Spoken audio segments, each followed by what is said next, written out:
All right, we have a number of questions here, very good questions that have been emailed to me recently, and they all happen to deal with karma.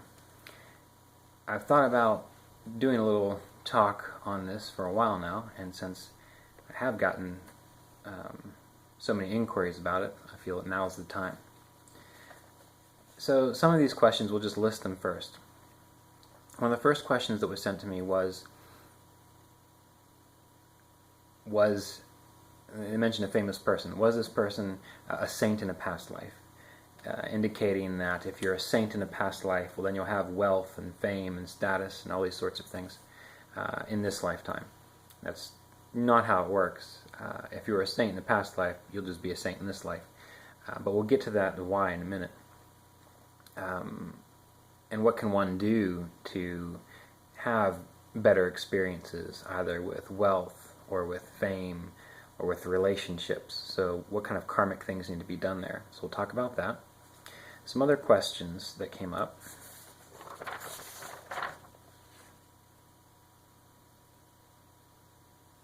These are very interesting. I enjoyed them.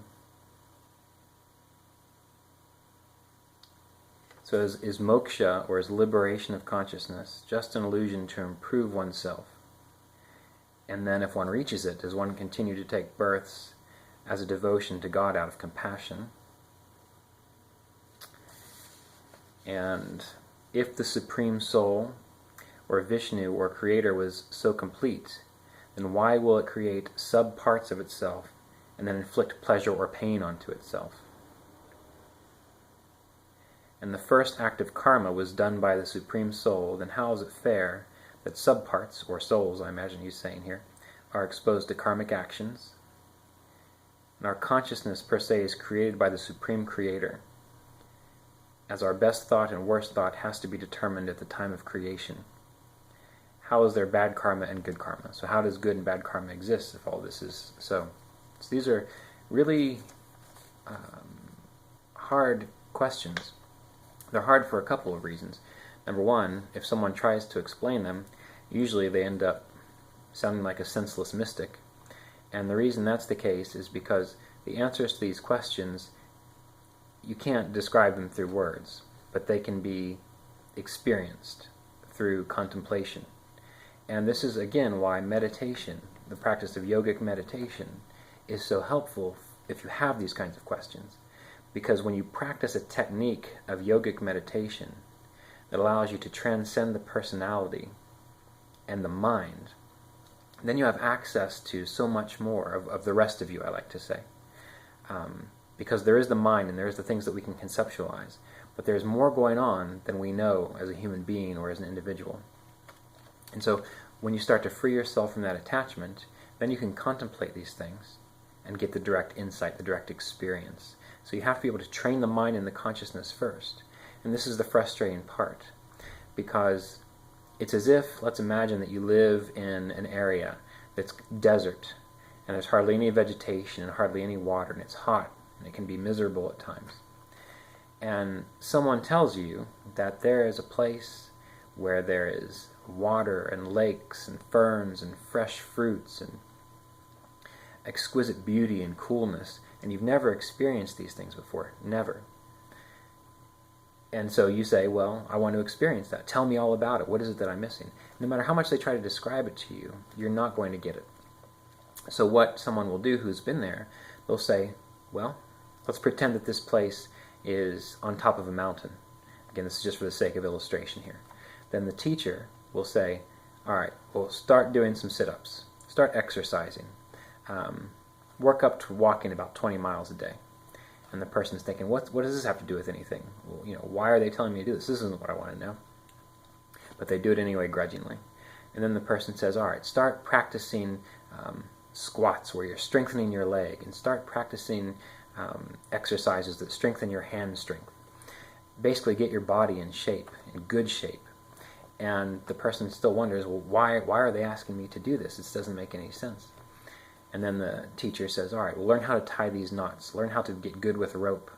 And start walking miles carrying heavy weights on your back. and the frustration builds up and builds up because the person just wants to get to that state where there is water and fresh fruits and good food and coolness, all these things that they dream about coming from this desolate area. And the reason this happens is because the teacher is trying to train the person so that they can climb the mountain and go see it for themselves and get there for themselves. So this doesn't work out very well a lot of times because as individuals we're impatient, we want people to just give it to us or tell it to us. And no teacher, no matter how great they are, can bring us to that state. They can tell us how they got there. They can tell us how to get there. And they can't even guarantee that you'll make it because you might fall off the mountain, perish. You got to start over again. But they can tell you how you can try. And then you have the direct experience yourself. So to answer these kinds of questions, number one, it's imperative that you have a yogic lifestyle. If you don't, it doesn't matter who tells you what, you're not going to be able to get the full experience or understanding of how karma works. You have to be able to discipline your consciousness and your mind.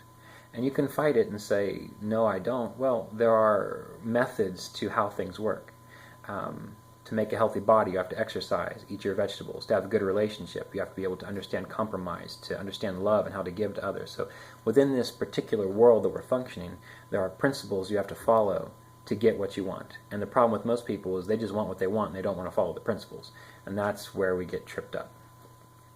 So my response to this person, aside from what we're going to talk about now, is number one, you have to have a regular meditation practice where you can calm your mind, you can trust, you can attune to your higher self. You even have to have faith that you can do that in the first place. And then you have to contemplate these questions. And you have to really know what you're contemplating. For example, when you talk about Vishnu or the Creator, what do you mean by that? What does that mean? What does that mean to you? If you don't know what you're talking about, contemplating it won't help because you're just looking at words with no meaning that you understand. What is karma? The first act of karma was done by the Supreme. What does that mean, the Supreme? What do you mean? What do you think karma means? You have to know what these things mean, what you think they mean to get a realization, because you might find out that you don't know what karma means. So you have to contemplate that first. And again, this is not to be daunting. This is just trying to lay out that process of what's going to be required. Other than that, the only book that I can say that if you read it over many years and contemplate it, that can answer these questions is a book called Vasistha's Yoga. I've been reading that book for a long time, and every time it brings up something new and it answers these questions very specifically about what's going on. And it has these kinds of paradoxes in it, such as that you are everything. You are everything. You are this body, you are your mind, you are the light, you are the screen you're looking at, you are me, you are the food you eat. But then they also say you are nothing, which is true as well. And it's a paradox. And it's because it's trying to break the mind so that you can go beyond the mind to experience what you actually are. And in that book it often says that these are just words. Bondage, liberation, they're just words with no corresponding meaning. But we use them until we're ripe enough to have the direct experience of it. So it can get pretty interesting. And again, it's not recommended to read this book or to start studying it until you have a solid foundation in a yogic lifestyle, yogic understanding, yogic meditation. So studying the Yoga Sutras can be very helpful. And one of the points in the Yoga Sutras is that you can't really understand God if you're still identified with your mind, body, and personality. You have to let go of that. That's why the practice of detachment, or the problem of attachment, is such a core issue in a lot of these yogic systems, such as yoga, the Yoga Sutras, even Buddhism. All these systems that are breaking your attachment, they're not trying to destroy an ego, they're trying to separate you from over-identification with it. You have an ego, you'll function through an ego. But if you want to know what God is, you have to tune to God, figure out how you can do that. And then you'll learn that God is, the word itself is just a word, and what you think God is probably absolutely nothing like what you imagine, and then you really know what God is. And that's, again, beyond the mind. It can't be described, but through meditation and contemplation, it can be known directly. So, anyway, with that, let me try to do my best with these questions. So the first question. So if a person is a saint and is good and is charitable in past lifetimes, are they going to be famous and wealthy in this lifetime? No, they'll be good and they'll be charitable and they'll be saintly. Why? Because your karma is the consistent repetition, expression of what you've been doing, thinking, feeling. So the question that was brought up is this particular actor who's extremely famous, extremely wealthy, and well known. He must have done something great in past lifetimes. The only thing he did in past lifetimes was he worked to perfect his craft. He worked to understand how wealth, how fame, how acting, how that art form worked, and he did that over many lifetimes. And then it just so happened in this particular lifetime, it became, it blossomed. He experienced it. And the question then came was, well, so are all these B-grade actors, if they keep trying to perfect their craft and holding the thought that they are famous, or holding the thought that they are wealthy, and doing what it takes to experience that, if they keep doing that, will they eventually get there? And my response was yes, if they are truly working it. Meaning they might die this time as a B-grade actor, but if their intent is a soul, then they'll come back a little bit better and a little bit better each time perfecting their craft. Now, the issue we have to remember there is that people can sort of be stuck in a habit of, oh, I'm a frustrated B-grade actor. So they're not really trying to perfect their art, karmically speaking. They're caught up in that identification as a B-grade actor. So this is where the subtle aspect comes into play, and it can be very difficult, but you have to develop that awareness to see, am I really trying to improve to become great in this particular area that I want to be great? Am I really trying to understand how money works to be wealthy? Or am I stuck in a mental state of, I don't have enough, and so I'm frustrated because I see all these other people having it, and I really want it, but really what they're affirming is the state of frustration, because it's the inner feeling that you have. People who are extremely successful, they don't decide in any area. They don't say, well, maybe I'll make it, or gee, I'm jealous of these other people. They know, they have an inner knowing that they will be successful in an area. So for you, you can think about areas where you've had that, where you just know you're going to be successful. No one has to tell you, you don't have to prove it. You know if you do A, B, C, and D that you're going to experience it one way or another eventually. So anyway, the way karma works is not you make a deal with God, and if you're so good for so many lifetimes, He gives you something great. That's a way to think about it, but it's really, what are you doing? Your consistent habits, the consistent way you think, that's determining your karma. And your chart is a reflection of the way you've been thinking, which means if you don't want to experience that anymore, you have to change the way you're thinking. And that's difficult for most people. Some people it's easy, but I've found for myself and for others that you really have to have a strong sense of discipline and will, and even surrender at some point in time to move beyond certain aspects of your chart. And then eventually, lifetimes go by, you fail, you fail, you fail. You've done it enough, something clicks, you get it right. And that happens in any area of life, whether it's wealth, whether it's relationships. There's an aspect to it that you have to understand. And you can learn that from people who are also successful. If you want to know what it takes to be liberated, spiritually free, well, find someone who is. Not an easy task, but find someone who is. And model your behavior after them.